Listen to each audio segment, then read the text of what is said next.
വീടകങ്ങളിൽ സംഭവിക്കാം, കിണറിലെ വെള്ളത്തിൽ സംഭവിക്കാം, ഇപ്പോൾ ഷവറിലെ വെള്ളത്തിൽ സംഭവിക്കാം.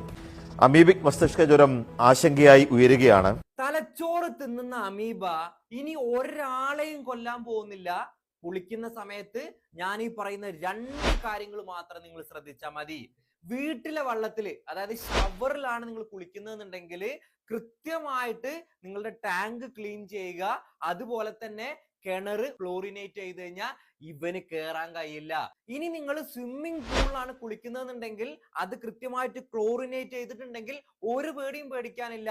സ്വിമ്മിംഗ് പൂളില് വൈക്കലുണ്ട്, അവിടെ ഒക്കെ ഇങ്ങനെ പായലൊക്കെ പിടിച്ചിട്ടുണ്ട് എന്നുണ്ടെങ്കിൽ ശ്രദ്ധിക്കുക. അതുപോലെ തന്നെ നോസ് ക്ലിപ്പ് ഉപയോഗിക്കുക. ഇത് ഉപയോഗിച്ച് കഴിഞ്ഞാലും മൂക്കിലൂടെ കയറാൻ കഴിയില്ല. ഇനി കുളത്തിലാണെന്നുണ്ടെങ്കിൽ ഏറ്റവും ഡേഞ്ചർ ആണ്. കാരണം അതിന്റെ ടെമ്പറേച്ചറും കേരളത്തിലെ കാലാവസ്ഥയൊക്കെ ഈ അമീബക്ക് നല്ല സ്യൂട്ടബിൾ ആയിട്ടുള്ളതാണ്.